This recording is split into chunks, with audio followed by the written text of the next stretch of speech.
Greetings viewers, welcome to TennCom Unlimited, the second channel for TennCom stuff where I just don't put that much effort into videos, but I know that there's stuff you want to see, so I don't want to mess up the algorithm on the main channel.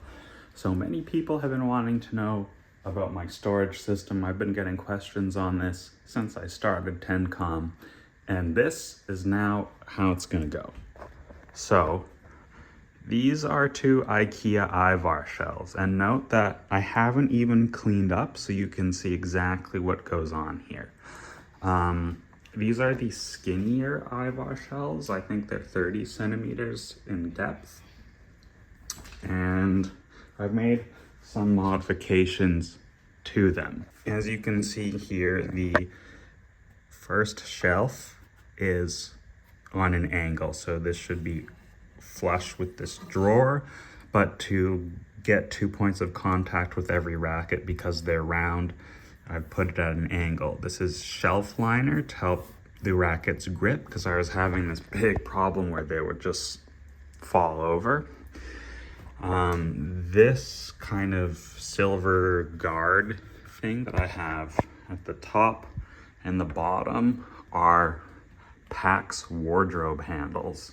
So you're supposed to pull open doors with them, but I'm just using them as decoration, but also to create the second point of contact. The next important thing is figuring out a way to keep the handles up. So I like these PAX shelves because they're just solid wood, so you can screw things in, and as you can see, my attention to detail on this kind of stuff is terrible. So this is just one extremely long dowel that I've anchored in using some U-brackets. And actually I cut this dowel in half one time because I wanted just one shelf, and then I had that other shelf is doing something else. And I've just taped them together with painter's tape to reconnect them. And nothing bad has happened so far. And then I use these cheap garage lights to light them, and I don't even do that much with the wires. I could probably make it a lot more nice, but I don't. And so that's that. Going through my racket collection, obviously we have the whiteout switch. I'm not giving up on, but Allie's using them right now on a trial period since she has tournaments, and her blades are broken. There's significant internal cracking to them. I've got this Yonex RD7, which is my oldest racket. It's a thrift find I got for 13 bucks, I think. Original leather grip, just needed some mineral oil to clean it up. Plays really nicely, I just leave that unstrung. Got my V-Core 95 2018. This is back in the day when I was using a Grip 4, believe it or not. Coraline Wasabi right now. It's been a long time since I picked this up, but whenever I want to remember what it feels like to have a bunch of weight at the 7-inch mark, so a higher MGRI setup, this is the one I go to. Then this is kind of my Yonex section here. Well, it's supposed to be, and then they just get messed around. Got the SV95, which is what I used prior to the 2018, and if this racket came out new today, man, I'd have a hard time not switching to it. I really want to try the SV98 because it's a 1620 98. These SVs are really raw and connected feeling. A racket I've really been meaning to make a video on is the 95D. Shout out to the viewer who sent this to me as a gift. No one should ever feel obligated to do that, by the way, but just want to show my appreciation. Thank you very much.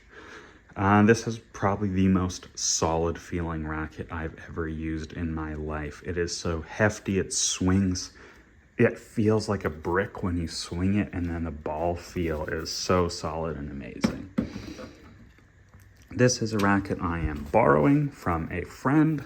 It's hilarious, the Prince Mono.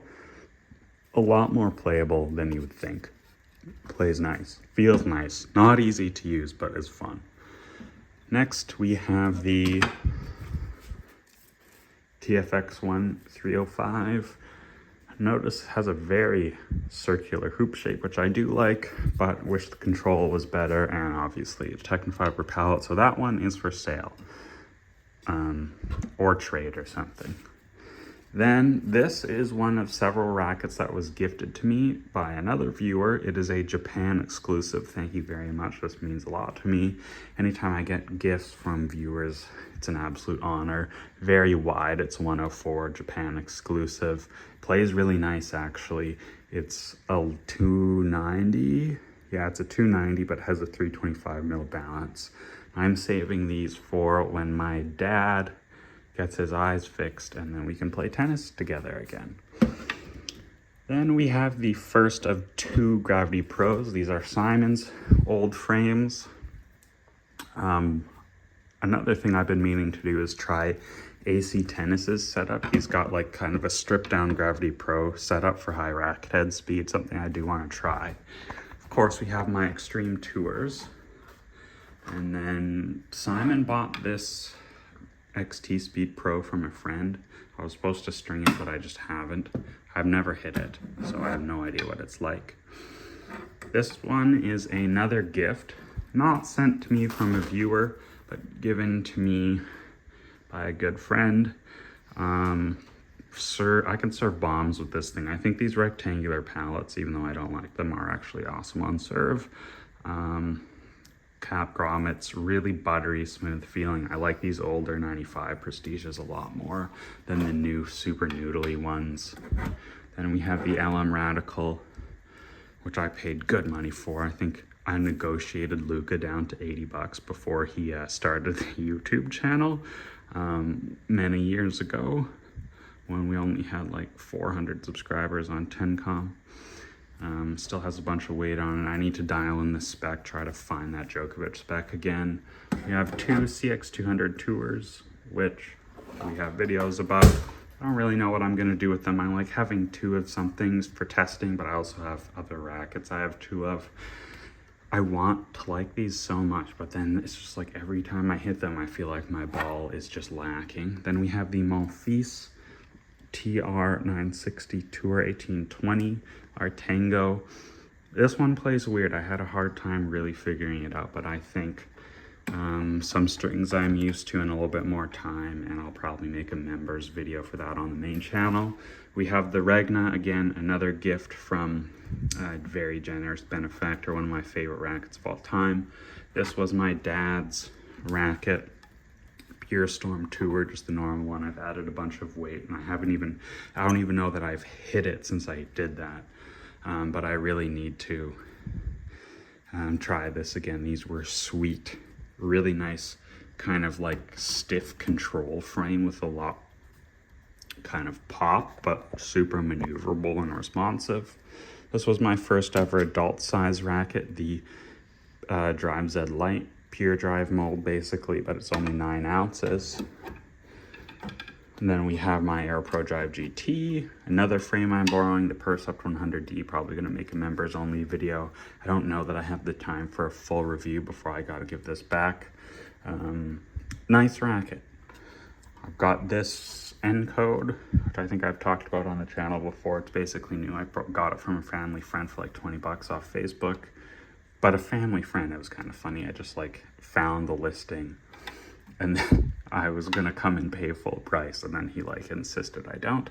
Here's the TFX1 100 review. Will come on that at some point. I have a few other things I want to do first, but mine is coming in at like a 309 unstrung swing weight, so it's gonna be an absolute beefcake. The Bolt B100L, the other 2 bolts we have are at Simon's place. Probably never gonna sell them. They're so funny. Like, I love them. They're like, are arguably objectively bad, but they're also so funny, so I love them. These 2 are more gifts from the same viewer who donated his Regnas and the VCore Pro 105s. These are Srixon pre-Dunlop mergers. I haven't really hit them either because they have Gamma or no Gosen, some sort of Gosen string, and they were a bit loose, so I need to restring them before I really give them a good shot. Saber, obviously, This is one of the most beloved rackets in my collection, the Aero Pro Drive Original. Part of the reason it means a lot to me is because I completely scammed my friend. So my friend's dad actually used these, and I couldn't find one for the longest time other than those $400 ones on eBay. But I found out my friend's dad, who actually played pros, used them back in the day when they were new. So I bought two for 40 bucks. And then I resold one of them to my same friend for 100 bucks. But I still feel bad about it to this day, but not bad enough to give him $80. Love you, Ian. This is the Percept 97 sent to me by Yonex for review. Thank you to Yonex, but also thank you to Yonex for no longer replying to my emails after I gave that a bad review. Another one of my dad's old rackets, which has been featured on the channel before, is the Prince Warrior OS. These two are prototypes that I'm not supposed to talk about. Then we have two repeat rackets. Down here, I have all these strings. So I've got Toro restring, some Lukey grips, Ghost Wire, by the way, affiliate partner with True Pro / Tier 1. Also part of the deal going forward, been working on a Pure Rush string review. Really good string, by the way, surprisingly good. Bunch more Wasabi, Caviar, more Zero in there. And then in here is my personal sample of Grapple Snake, Miami packaging. I don't need this. I don't know if is Miami out of business or are they not. It's very hard to tell. I was gonna do some videos for them, but the way things have been going, I don't know if they're a company that I want to give that much public extra publicity given what's happened in the past couple months.